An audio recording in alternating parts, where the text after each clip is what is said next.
Olá!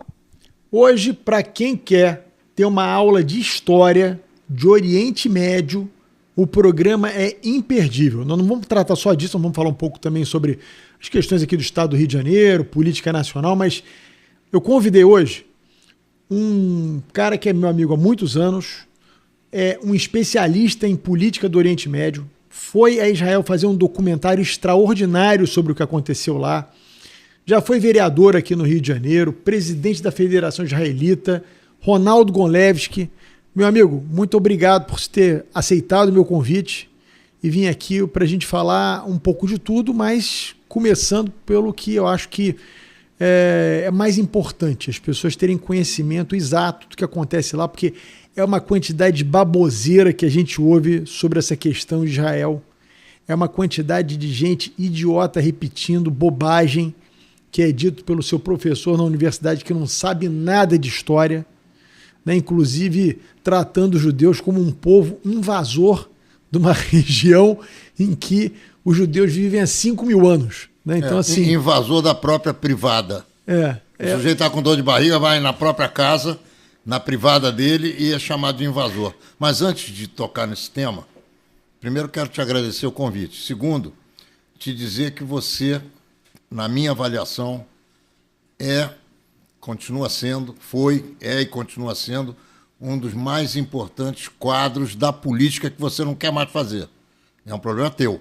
Mas os teus eleitores, dentre os quais eu me coloco, e te ajudei na tua campanha, muito pouco aquilo que eu pude fazer, a tua campanha de deputado estadual, deputado federal, eu quero te dizer o seguinte: o Rio de Janeiro perde sem você.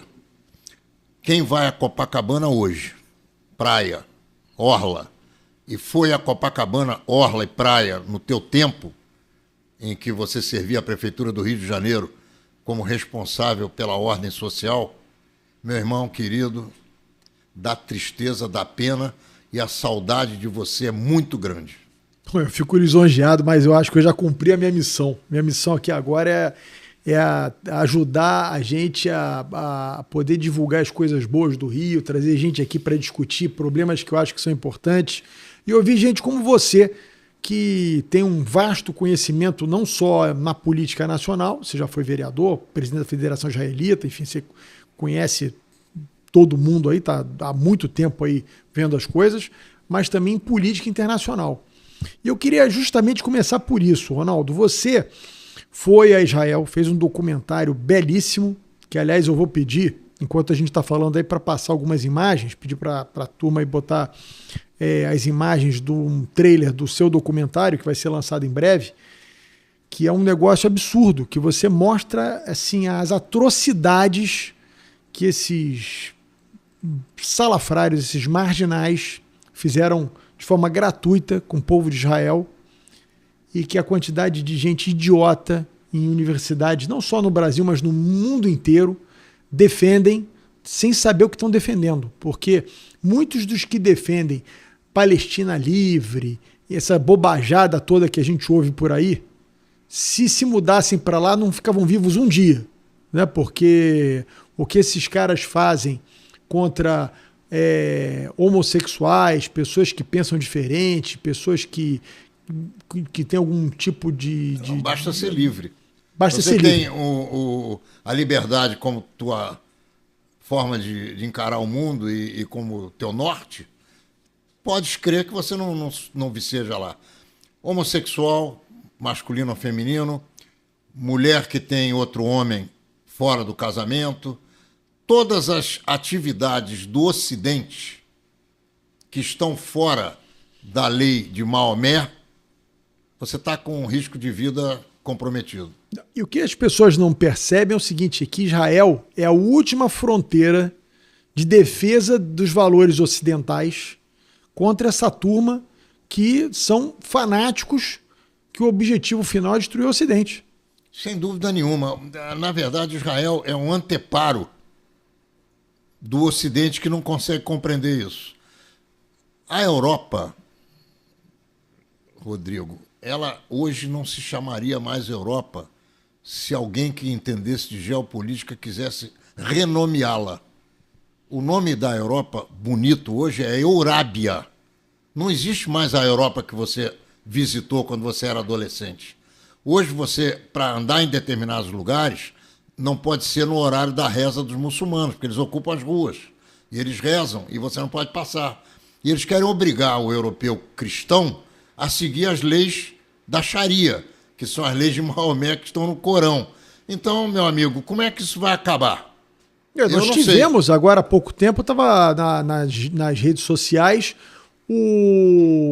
eles têm lá o período de jejum deles, né? Sim, o Ramadã. O Ramadã, eles fazendo incursões dos restaurantes, obrigando os restaurantes a se fecharem na Europa. Sim, é como a máfia, como as favelas do Rio de Janeiro, não pelo ponto de vista positivo. O que há de pior nesses aspectos é o que eles praticam. Porque, como você colocou, eu vou te dizer, eu fiz 2 documentários e a minha ideia é uma trilogia. O primeiro documentário eu fiz sobre a invasão de 7 de outubro. Como aconteceu essa invasão? Não foram 3.000 terroristas que entraram em Israel, foram 8.000 pessoas ou mais, de todas as naturezas que você pode imaginar. O porquê de essa invasão ter acontecido. Existe hoje inquérito correndo para se descobrir como é que aconteceu um negócio desse, porque Israel tem exército, Israel tem aeronáutica, Israel tem marinha, Israel tem polícia, Israel tem Mossad, Israel tem Shabak, que é a área interna do Mossad, e Israel foi invadido como se as fronteiras com Gaza fossem constituídas de cartas que você empurra com o dedo e elas tombam. Isso não existe. Isso é uma curiosidade que eu tenho. Ninguém previu isso. A Mossad é o serviço secreto mais eficiente do mundo. Olha só, o que acontece, e você vai ver no meu trailer, no trailer do meu documentário, um homem que foi cônsul de Israel aqui no Rio de Janeiro, depois ele foi embaixador em Roma, embaixador em Portugal, embaixador na Espanha, embaixador na ONU, pedindo... Não é esse é um argentino que entende de política como ninguém. O nome do cara é Ehud Gol. Ele pede exaustivamente que seja imediatamente realizado uma profunda investigação. Porque existem hipóteses, que muitos chamam de teoria da conspiração, que dentro de Israel a esquerda estava mancomunada com alguns elementos do Hamas e permitiu que acontecesse dessa maneira. Outros grupos dizem que a direita é que estava mancomunada para manter o Bibi no poder. Outros grupos dizem que foram os palestinos que entravam. Bibi é o primeiro-ministro. O Bibi Netanyahu, desculpe, é o primeiro-ministro de Israel até agora. Outros dizem que muitos palestinos, dos milhares e milhares que entravam no país todos os dias para trabalhar, principalmente na construção civil, eram os que construíram todas as cercas, todas as seguranças, todas as hipóteses, eles conheciam a maneira pela qual poderiam romper a fronteira. Então, isso está sendo investigado e nós vamos ter muita surpresa. Muitos elementos já se demitiram, do Exército, principalmente, e do Serviço Secreto, e essas coisas vão sendo colocadas à opinião pública ao longo do tempo. Nós vamos saber de tudo que aconteceu lá. Então, eu fiz o primeiro documentário, que é o Como e o Porquê da Invasão. Isso foi em março do ano passado, de 2024. Eu fui de volta lá em dezembro e eu fiz as consequências da guerra de Gaza na sociedade israelense, que é esse que você está mostrando o trailer, e eu estou esperando que Israel termine, juntamente com os Estados Unidos e os aliados, a Inglaterra vai participar provavelmente também, com o regime dos ayatolás do Irã. Essa será a vitória definitiva de Israel e do Ocidente. Você acha que o Irã é o foco de todo o mal ali? Eu acho que o Irã e a Turquia, por incrível que possa parecer. Eu não tenho dúvida nenhuma. O Irã, eu não sei se você lembra, há 30 anos atrás explodiu a Embaixada de Israel na Argentina, em Buenos Aires, e explodiu a Associação Mutual Argentina Judaica, que é como se fosse a Confederação Israelita do Brasil. Matou 80 e poucas pessoas. Era governo Menem, que você provavelmente sabe, origem síria. Depois veio a Cristina Kirchner. Todos eles ligados ao Perón. O Irã, dizem, jogou muita grana na Argentina nas mãos desses governantes. Eu não sei se você se lembra de um promotor chamado Nussbaum, que apareceu morto na véspera do depoimento dele contra a Cristina Kirchner. E ele apareceu morto enforcado por uma gravata. Quer dizer, é um negócio desse tipo que a gente sabe que mataram. Então, eu não tenho a menor sombra de dúvida que, eliminando o regime dos ayatollahs no Irã, o terrorismo no mundo diminui consideravelmente. Porque o petróleo iraniano não serve para beneficiar o povo iraniano. O Irã é um dos maiores produtores de petróleo do mundo. E eles, o que é que fazem? Hezbollah, Hamas e, curiosamente, o Irã é um país muçulmano de origem xiita. E, por exemplo, o Hamas é sunita. Então, eles se matam entre eles. E, curiosamente, para matar judeu, eles se reorganizam e o Irã financia o terror do Hamas. Eles financiam também aquele... tem um grupo terrorista que também saqueia navios ali no Mar Vermelho, né? Agora aqueles são os Houthis, no Iêmen. Isso. Quer dizer, na África, no chifre da África. Então, na beira do Oriente Médio. Os Estados Unidos pediram a Israel para não se envolverem com esses Houthis, ainda que eles mandem foguetes contra Israel, que o domo de ferro, aquela sistemática que Israel tem, produzida em Israel, que combate os foguetes, os Estados Unidos pediram para que Israel não se manifestasse, porque eles vão destruir esses caras lá. Estamos esperando para ver. E eles estão mandando foguete para lá. Você acha que os Estados Unidos... A pergunta que eu faço a você é o seguinte, porque o Trump, ele tem uma obsessão que é baixar o preço do petróleo, porque ele entende que ele só vai conseguir reduzir o custo de vida nos Estados Unidos baixando o preço do petróleo, que é uma verdade. O petróleo é um componente que afeta... O petróleo barato é um estímulo à economia, o petróleo caro tem sempre um efeito recessivo, né? Um efeito de gerar inflação. Pergunto a você, você acha que os Estados Unidos vai efetivamente abrir uma guerra contra o Irã que vai fazer, inevitavelmente, que o preço do petróleo suba? Você acha realmente que os Estados Unidos vai entrar para destruir esse regime dos ayatollahs? Eu não acredito que o preço do petróleo suba indefinidamente. Ao contrário, eu acredito que derrubando os ayatollahs, não só o preço do petróleo cai, como o mundo vai se pacificar. E eu acredito nessa guerra, sim. E não é para muito longe. Você pode estar certo que, em breve, nós vamos ter notícias sobre isso. E outra coisa, eu não sei se você lembra, há cerca de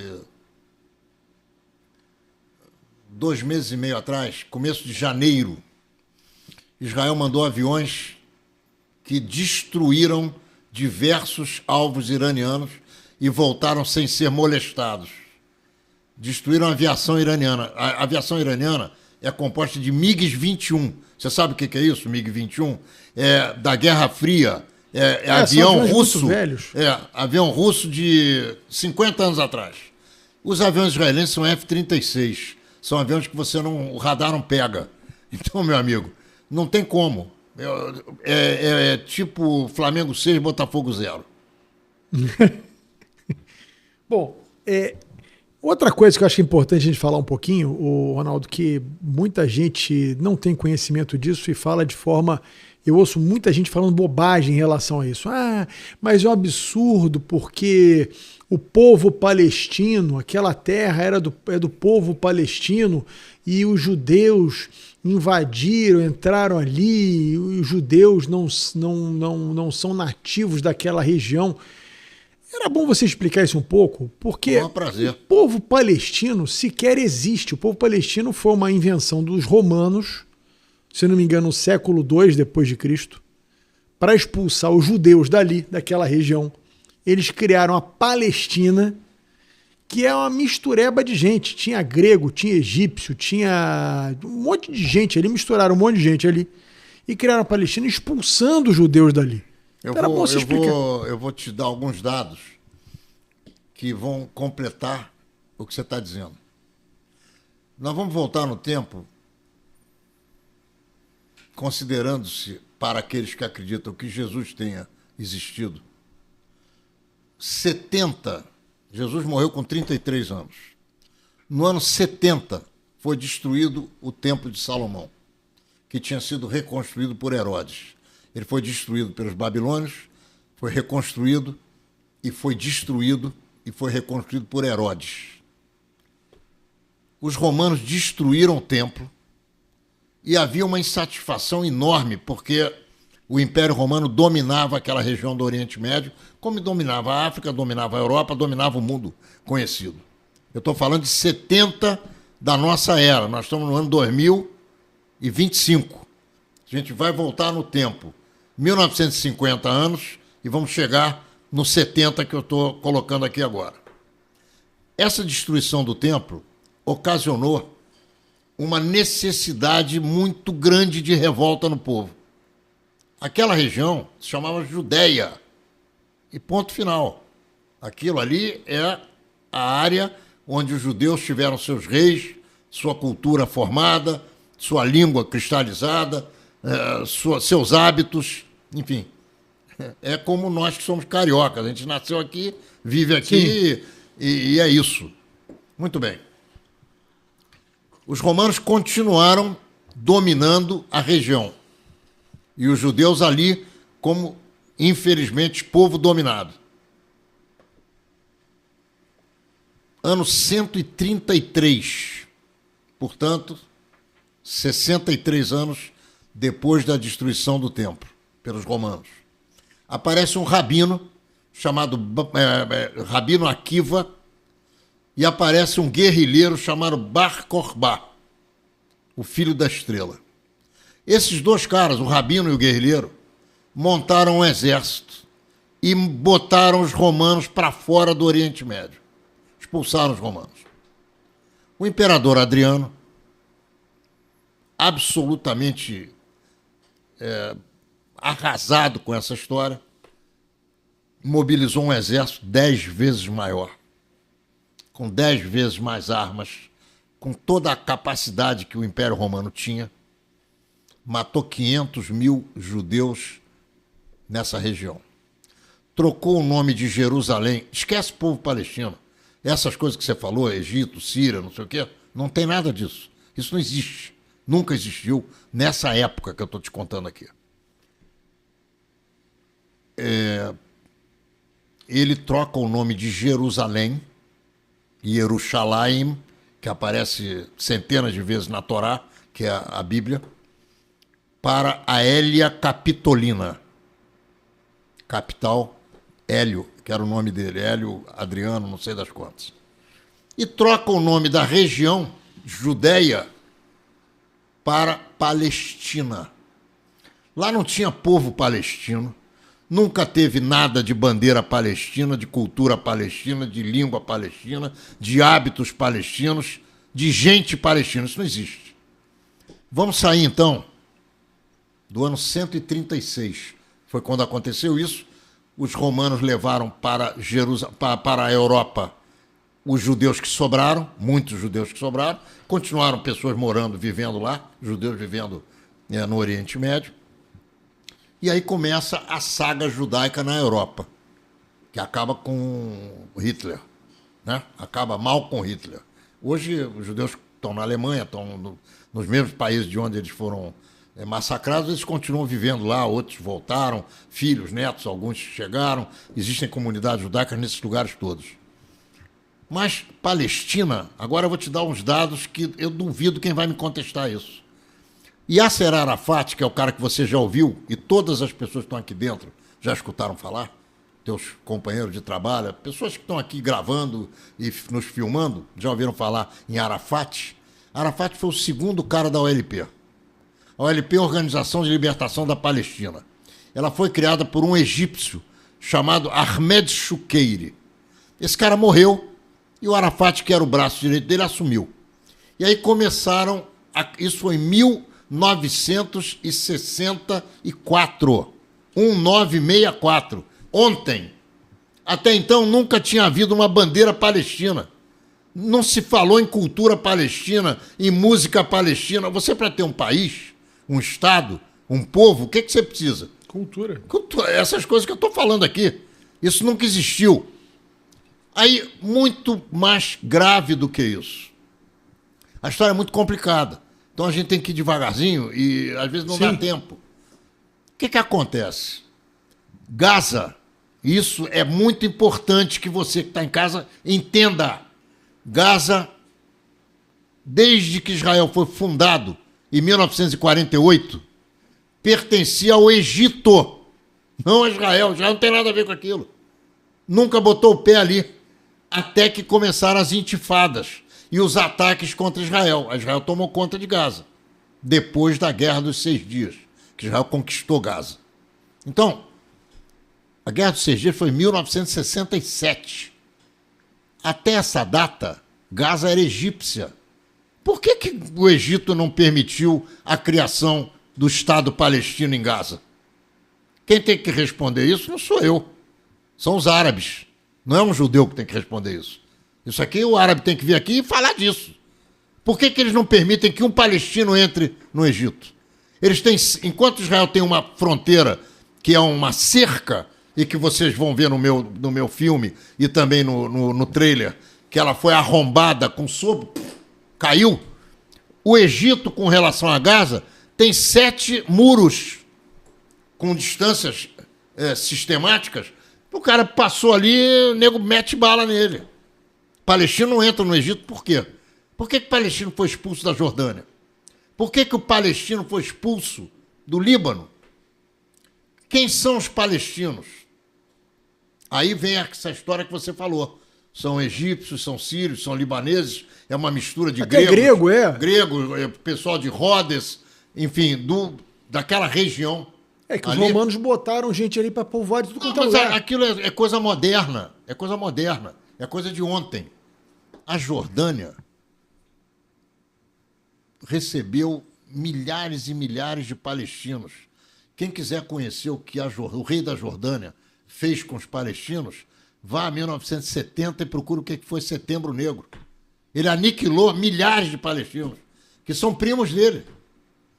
Quem são os palestinos que vivem em Gaza e que viviam nos campos de refugiados no Líbano e na Síria? São pessoas que saíram de vários lugares do Oriente Médio, inclusive de dentro de Israel, porque quiseram sair. E você sabe que em Israel hoje vivem 2,5 milhões de árabes, que são cidadãos israelenses. Isso é uma coisa importante falar. A única democracia no Oriente Médio verdadeira é Israel. Inclusive, o parlamento que é eleito, o primeiro-ministro que é eleito pelo parlamento, eles são eleitos também pelos árabes, porque os árabes que moram em Israel votam. Representantes árabes no parlamento, cara. Sim. Existem 2 milhões de árabes israelenses.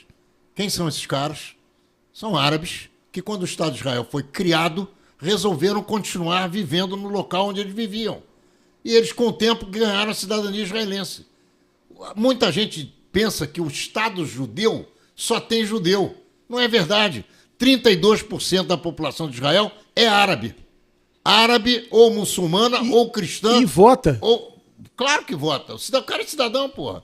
O cara anda no país como você anda, como eu ando, como qualquer um anda. Ele não tem diferença. A placa do carro dele é igual à placa do judeu. A identidade dele está escrita em árabe e em hebraico, como a identidade dos israelenses. Então, tem coisas que a gente não consegue entender como é que o mundo ocidental não quer enxergar. Mas é muito fácil compreender quando você vai mais fundo. Existem ONGs interessadas, principalmente da esquerda, e como, além das ONGs, essas USAIDs da vida, que financiam essa porcariada toda. Você pega um microfone, você vai entrevistar numa universidade um moleque qualquer, ou uma garota qualquer, e pergunta a ele o que é que ele está gritando, do rio até o mar. Você pergunta que rio, ele não sabe. Que mar, ele também não sabe. Ele não sabe que é o Rio Jordão e que o mar é o Mar Vermelho, ou o Mar Mediterrâneo. Ele não sabe. Então, você está conversando com gente e está dando bom dia a cavalo, porque os caras não sabem nada. Estão sendo financiados. Existem lideranças que são financiadas para montarem protestos contra Israel no mundo inteiro. Eu quero falar de uma coisa aqui que eu acho que é muito interessante. Boicote a Israel. O cara que boicota Israel, ele não pode usar um telefone celular, porque isso foi inventado em Israel. Ele não pode usar um Waze, porque isso foi inventado em Israel. Ele não pode tomar vacina, porque as vacinas contra a paralisia infantil são oriundas de cabeça de judeus. Ele não pode fazer conta de matemática, senão ele vai acabar aplaudindo Einstein. Então, cara, que boicote é esse que esse mundo ocidental quer fazer aos judeus? Não dá para entender. Agora, como eu te digo... Não, e vou repetir, a última fronteira entre o que a gente conhece de mundo ocidental civilizado, a cultura judaica cristã, a última fronteira entre esses malucos é Israel. É verdade. Agora, olha só, eu te falei de Gaza. Eu vou contar um pouquinho mais de Gaza para você. Mas antes eu quero falar do que os não-judeus chamam de Cisjordânia e nós, judeus, chamamos de Judéia e Samária, que é a nossa terra ancestral. É a terra do meu...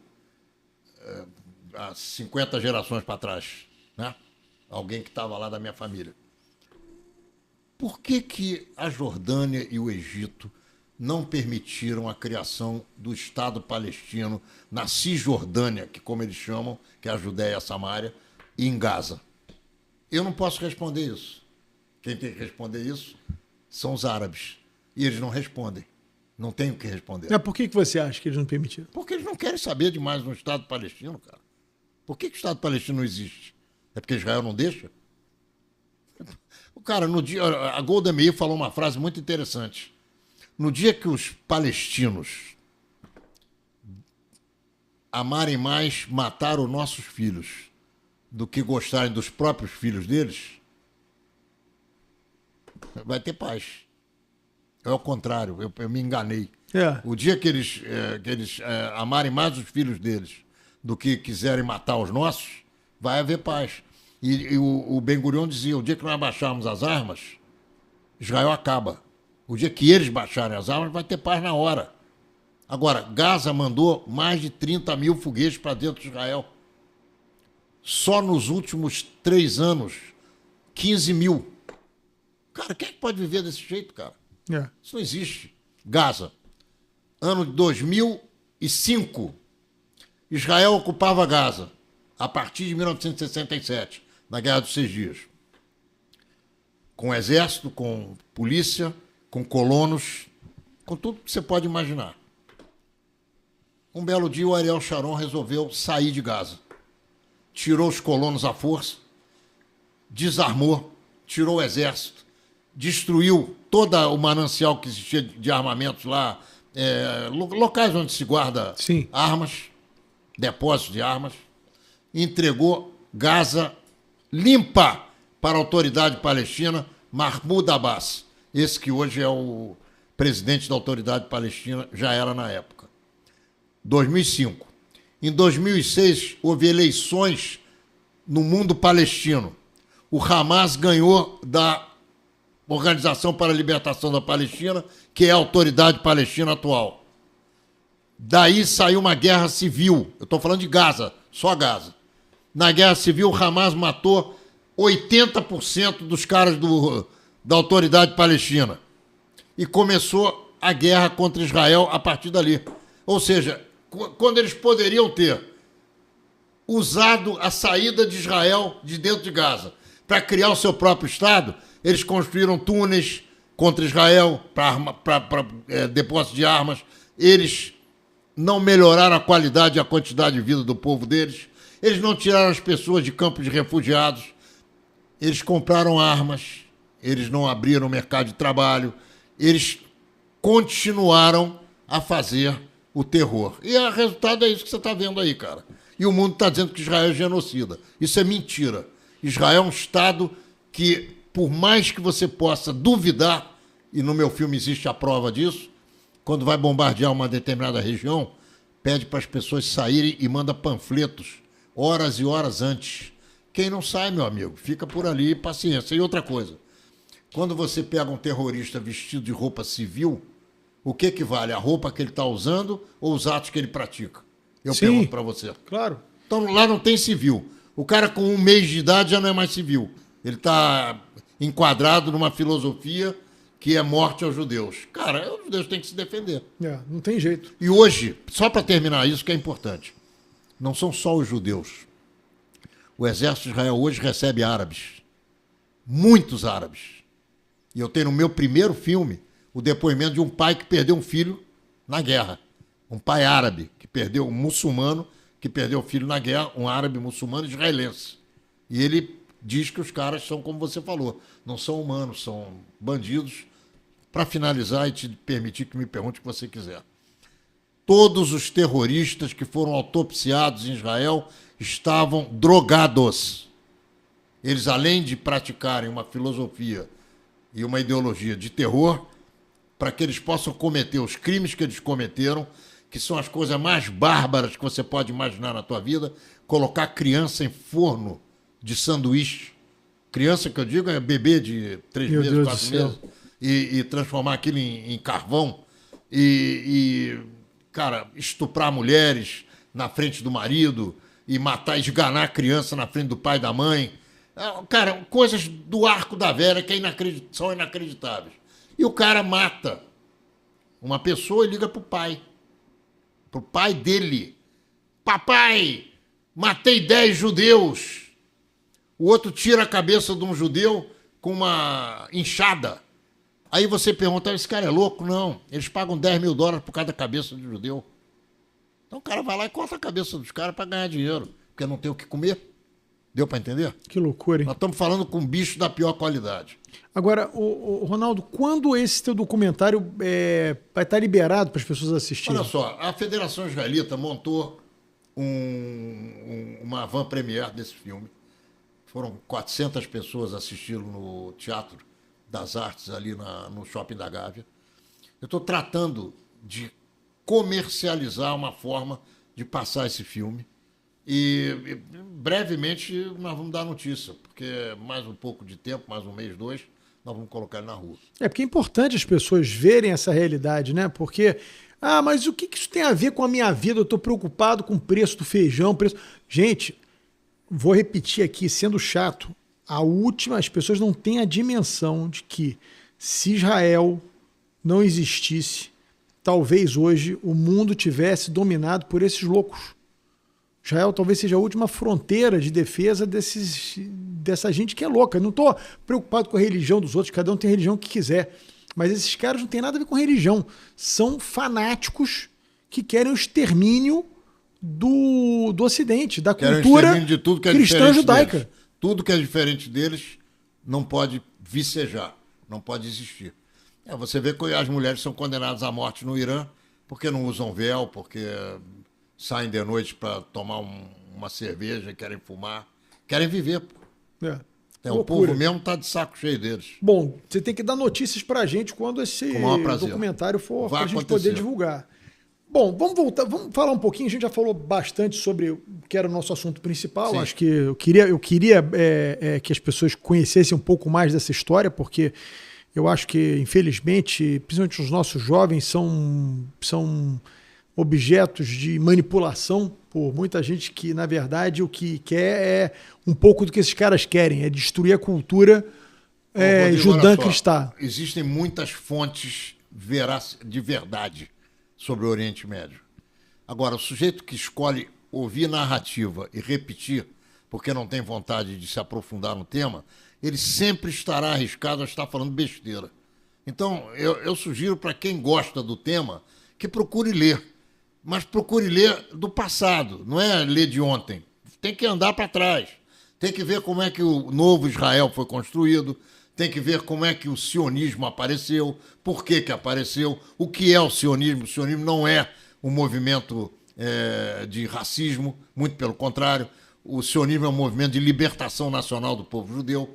E com a alta do petróleo nos anos 74, 75, inventaram essa onda, que sionismo era racismo, e o Brasil, através do Geisel, votou nessa porcaria aí porque tinha interesse comercial. Assim como o Lula. O Lula é antissemita, cara. O Lula é argentário. Quem não sabe o que é argentário, procure no dicionário que vai entender do que eu estou falando. O Irã financia as coisas, cara. É grana. Bom, vamos então falar um pouquinho aqui de política nacional. Você falou do Lula, eu queria saber de você o seguinte. E aí, o que você acha que vai ser do Brasil daqui para frente? O que você tá achando do governo Lula? E você acha que tem jeito? Olha, o governo Lula não tem jeito, na minha avaliação, porque o Lula, na minha avaliação, também não está interessado em governar. Ele está passeando, está tirando um bom tempo para passear com a esposa. Ele está recém-casado, ele vai para lá, vai para cá, fala uma porção de coisas que não tem sentido nenhum. A esposa muito intelectualizada, culta, não sabe falar português, não entende coisa nenhuma de nada, é deslumbrada, dança para cá, dança para lá, pula para aqui, pula para ali. E não é isso que a gente precisa no Brasil. Nós precisamos no Brasil de gente que queira consertar o país, que tem jeito. Eu sou um fã do Paulo Guedes, do Tarcísio, da Damares, de pessoas que trabalharam no governo Bolsonaro de verdade e consertaram seus setores. A senhora do agro, que é a Maria Cristina, se não me falha a memória. Tereza Cristina. Tereza Cristina. Enfim, pessoas que se interessaram em resolver as questões brasileiras e ajudaram o Brasil bastante. Hoje o Brasil, na minha avaliação, está mergulhado num buraco. Eu espero que esse governo Lula acabe o mais rápido possível, ou melhor, que o tempo passe rapidamente para que esse governo acabe e que a gente tenha novas eleições e seja quem for aquele que for eleito, que não tenha esse tipo de princípio e que tenha realmente o princípio que não é o princípio dos bolsa isso, bolsa aquilo outro, que fazem com que as pessoas não trabalhem. Nós temos hoje uma série de problemas ligados à forma pela qual a esquerda desenha a relação do povo com o país, do povo com o governo, do governo com o povo. Eu sou totalmente contrário a esse tipo de posicionamento. Não sou a favor do Lula, não votarei no Lula, não votei no Lula. Estou assistindo o Brasil mergulhando profundamente num buraco. Então, você vai me perguntar se o Brasil tem jeito, que é uma pergunta que eu, quando entrevisto todas as pessoas, faço. Eu acho que o Brasil é maravilhoso, o Brasil é um espetáculo. O Brasil tem tudo que um país poderia imaginar na vida e tem todo o jeito possível. Basta que o povo queira que o Brasil ande para frente. Se o povo quiser continuar dependendo do governo, ou pelo menos se a maioria do povo continuar com esse tipo de posicionamento, nem as pessoas vão para frente e o país muito menos. Agora, para que isso possa acontecer, eu acredito que não pode haver superposição de um poder sobre o outro. Na minha avaliação, o STF está disfuncional, o Congresso Nacional não tem coragem de tomar as atitudes constitucionais que a lei maior brasileira obriga. Nós estamos vivendo momentos terríveis de censura. Quem não enxerga isso não está olhando para onde tem que olhar. E eu acredito que tudo isso passa, porque tanto as coisas boas acabam, como as ruins também. E a gente espera que o Brasil ande para frente num outro momento, de outra forma. Porque perseguindo pessoas porque escreveram isso ou aquilo numa estátua, ou colocando gente que roubou na rua, aliviando multas de bilhões e bilhões, nós não vamos para frente. Não, e o incrível, Ronaldo, é que eu vejo uma fatia muito grande de jornalistas que vivem justamente da liberdade de expressão, batendo palma para certas medidas. Assim, é muito difícil hoje no Brasil você discutir teses, porque a gente fulaniza sempre a discussão. O mensageiro passa a ser mais importante que a mensagem. E é muito difícil. Se você vai defender a liberdade de expressão, mas você é bolsonarista. Não, mas não, se você, você é petista. Não é tese. Eu defendo para qualquer um. O maior ignorante que eu conheça, o maior idiota que eu conheça, eu defendo a liberdade de expressão dele falar a idiotice que ele quiser. Eu posso completar? O Brasil tem leis para tudo. O Brasil tem um Código Penal. Se eu ofendo você... É isso. Você vai na justiça, rapaz, e me condena. Ou eu vou ser absolvido. Agora, você está errado. Agora você alguém não precisa de diz... lei excepcional de regulação de redes sociais. Eu acho que o cara tem direito de falar o que quiser, desde que ele não me ofenda. Exatamente. Não agora, me atinja. Se agora... me atingir ilegalmente, eu vou correr atrás do meu direito contra ele. Sim, mas aí você tem no Brasil hoje o seguinte, olha, o fulano, ele atenta contra a democracia. Então nós vamos tirar ele do ar. Mas ele atenta não pode como? mais falar. Falando? Não, mas é isso. Pensando? Mas é isso. Esse é o problema. Dizendo aquilo que está pensando? Quando eu vejo gente defender regulação de rede social, dizendo que você não pode ser um território sem regra, eu acho o seguinte... A regra é constitucional, cara.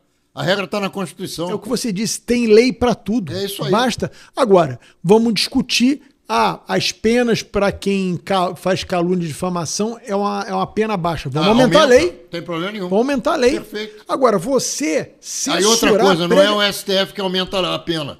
Quem aumenta a pena é o Congresso Nacional. Nem o pior de tudo, as pessoas que defendem esse tipo de coisa, de você excluir o sujeito, ter censura prévia na internet, esse cara se diz contra a ditadura militar, contra o regime militar. Não, é pior. Nem no regime militar havia essa censura prévia, havia do cara dizer assim, não, esse cara não pode mais escrever no jornal nunca mais. Esse cara, você tinha censura, o cara via lá a peça de teatro, não, você tira isso aqui da peça, não, isso aqui não pode publicar no jornal. Mas você não tirava um jornal do ar, você tirava uma parte. Que também não serve. É pior, que na também minha não opinião, serve. Nem na tua. Eu não estou defendendo, não isso serve. Agora, o que eu digo é o seguinte, essas pessoas que são, na sua grande maioria, contra o que aconteceu no regime militar, defendem esse tipo de postura, que, na minha opinião, é pior. Mas, Rodrigo, olha só, essas pessoas... Eu vou citar o Milei aqui, o presidente da Argentina, porque ele falou um negócio sensacional. Isso não vale só para o grupo social a quem ele quis advertir. Isso vale para qualquer grupo social.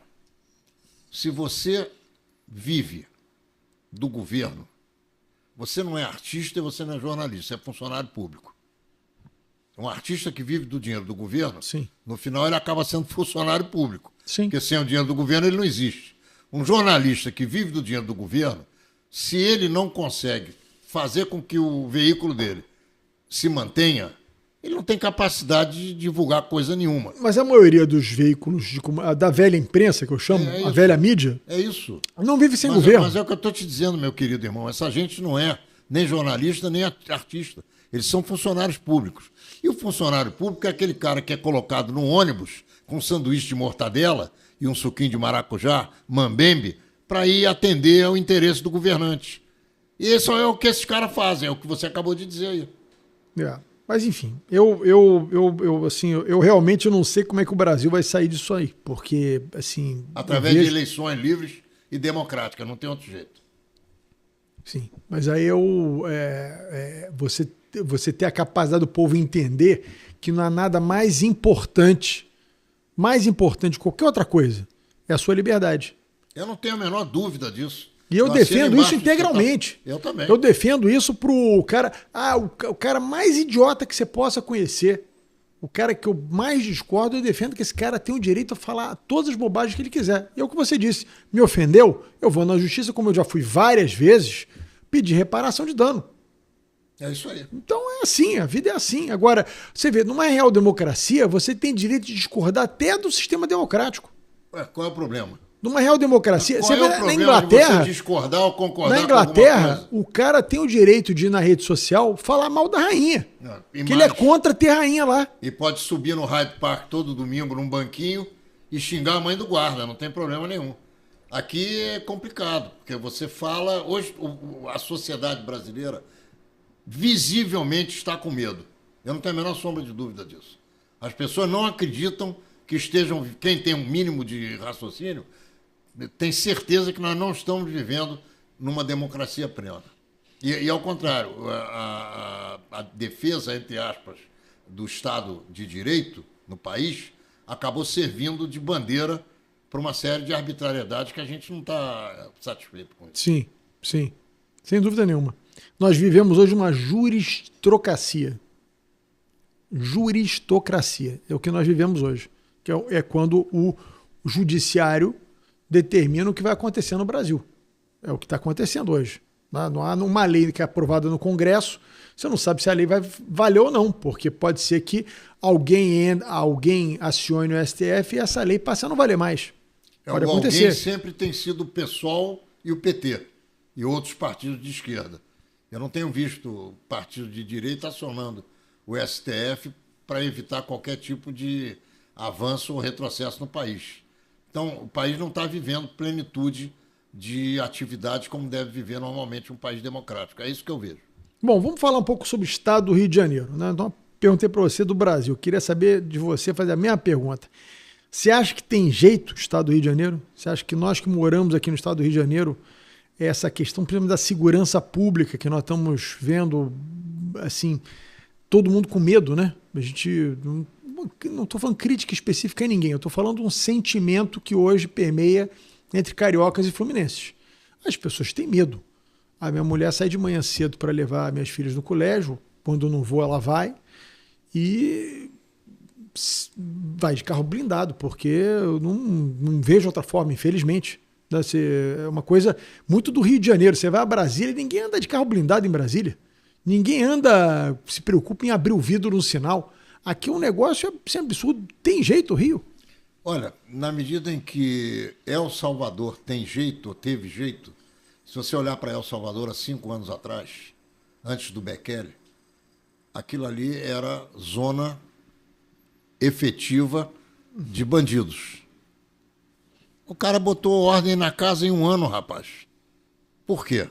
Porque ele, com decisão política, com vontade política, e você já teve caneta na tua mão para poder tomar atitudes, você tomou as tuas atitudes, eu já tomei as minhas.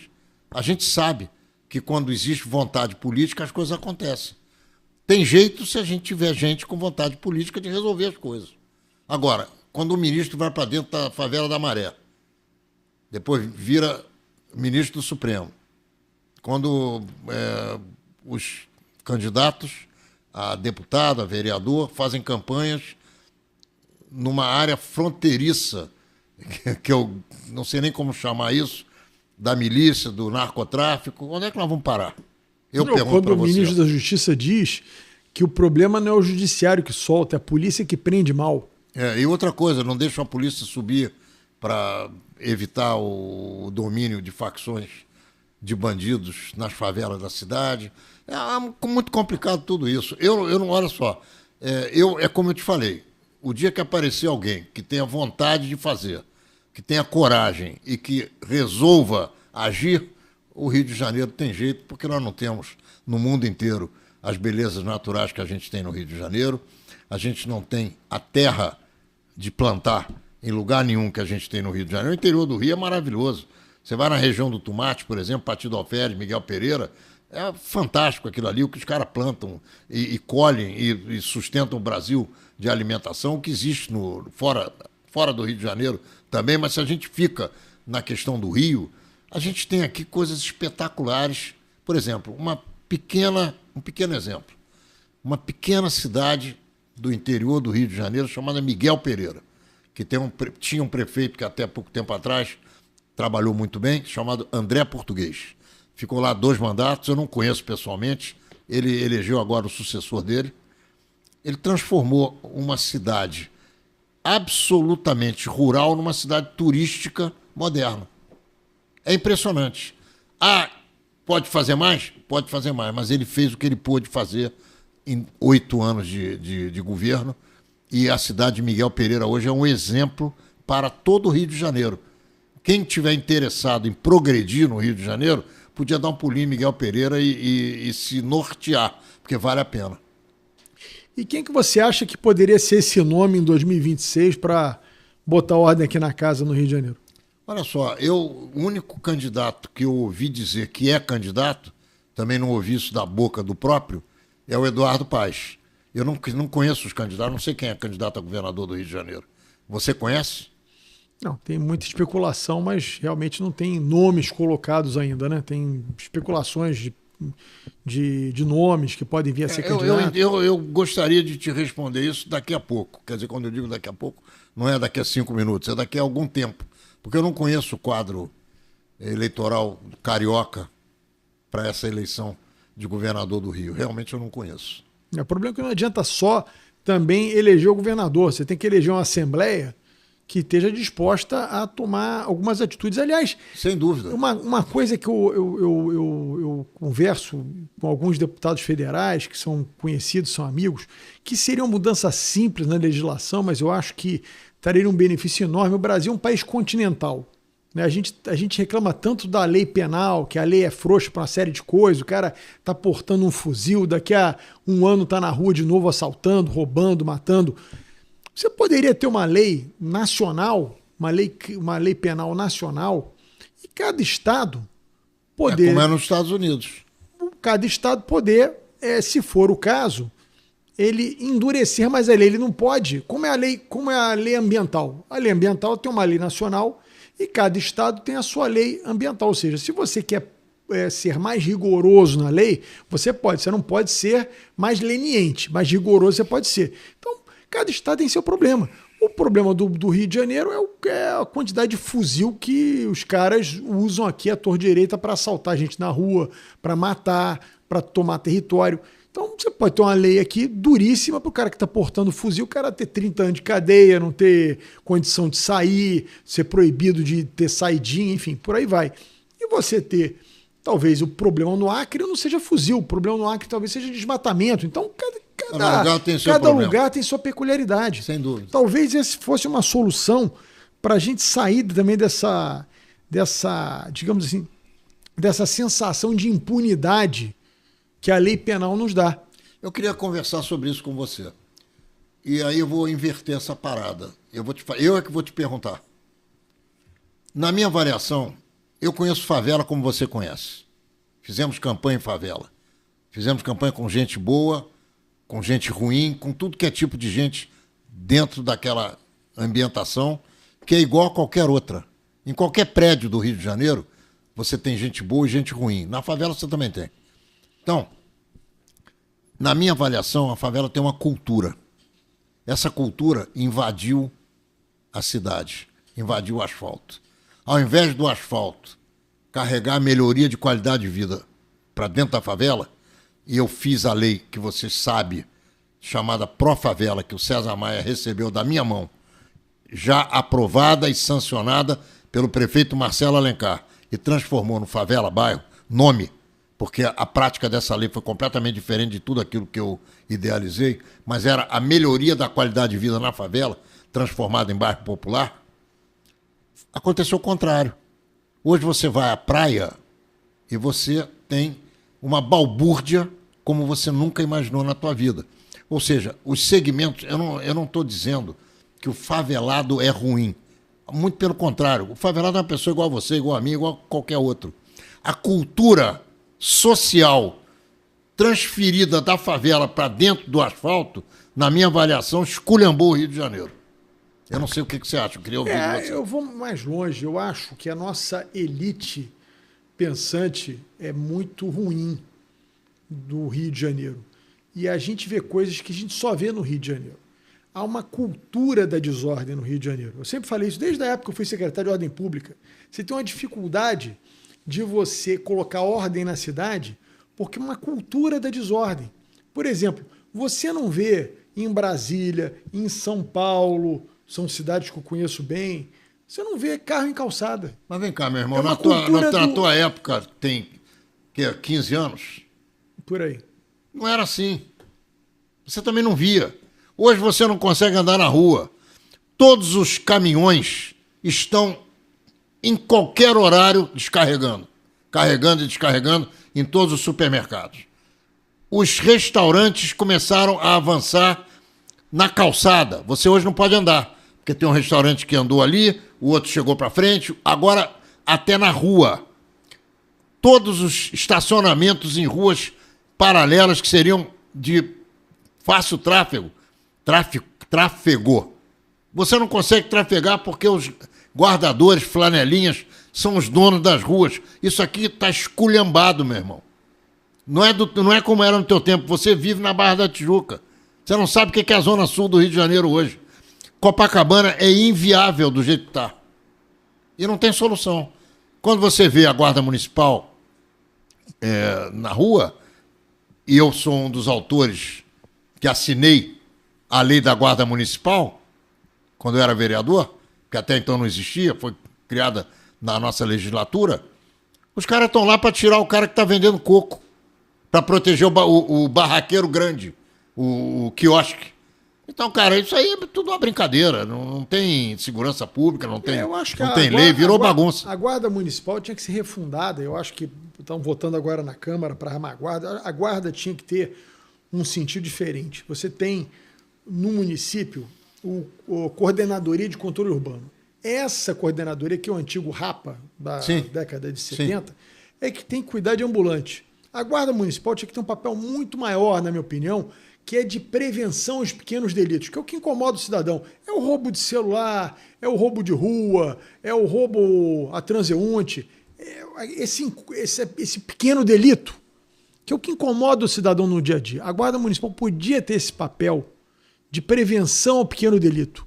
Ocupar os principais corredores, a zona turística, os corredores comerciais, calçadão de Campo Grande, calçadão de Madureira, Dias da Cruz, Nossa Senhora de Copacabana, enfim, ocupar esses principais corredores e evitar esse pequeno delito.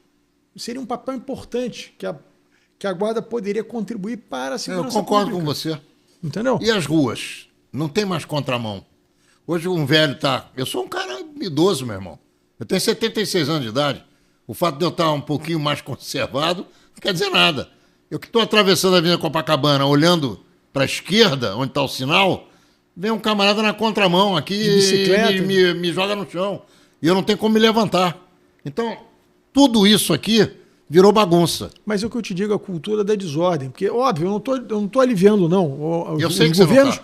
Os governos têm sua culpa, mas o problema é que não entra na minha cabeça como é que alguém acha normal parar um carro numa calçada. E você vai rebocar o cara acha ruim.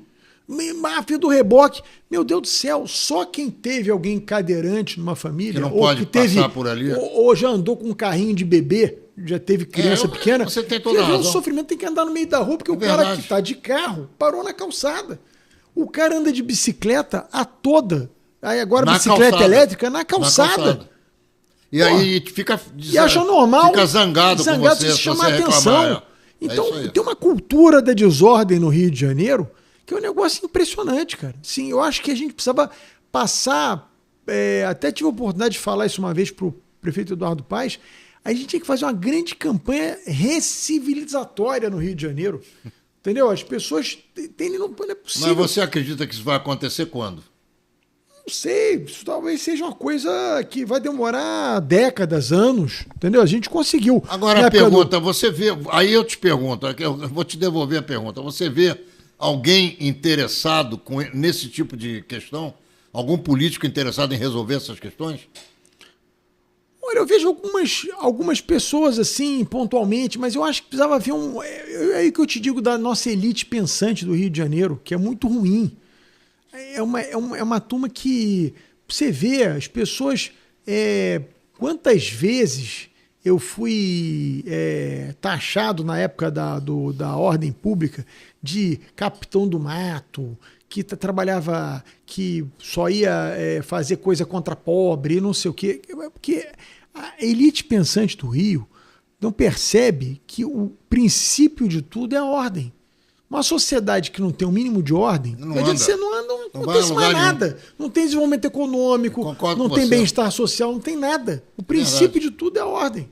É isso mesmo. Você não consegue isso se você não tiver uma cultura, não cobrar. Você vê, eu moro aqui no Península.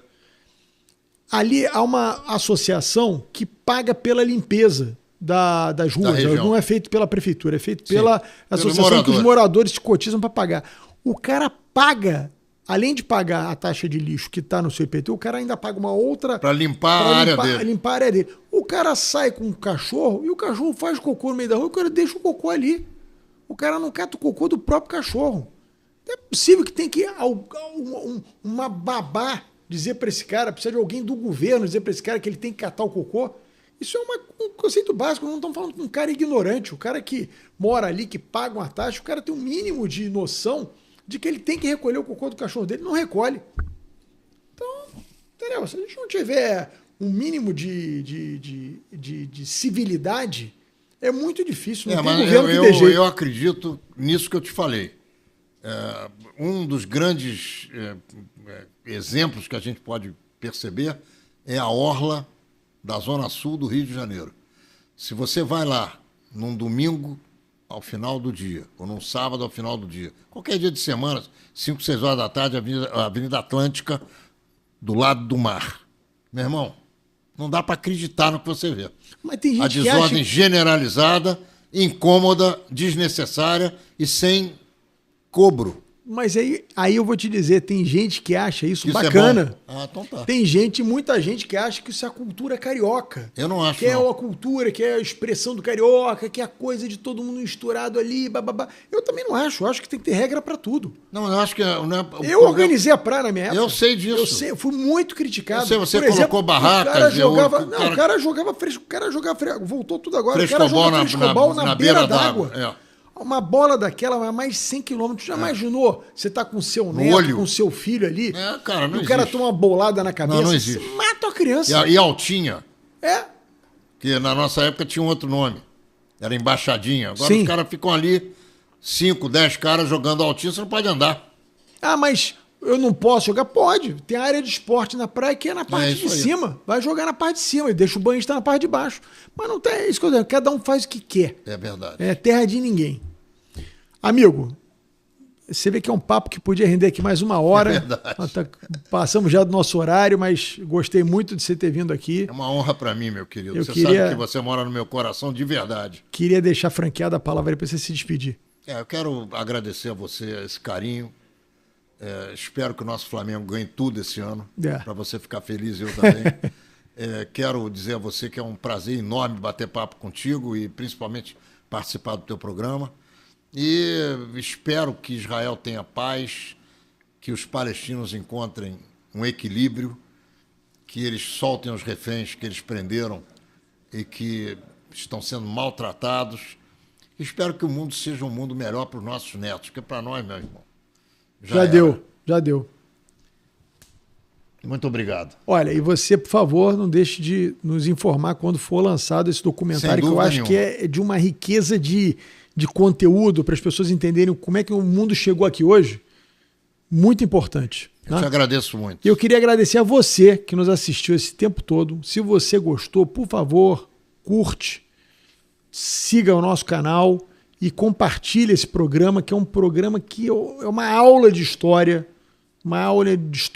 como o mundo chegou até aqui, importantíssima, que nós tivemos o prazer de ouvir aqui o Ronaldo Gonlevski nos dando. Muito obrigado a você que nos assistiu até aqui.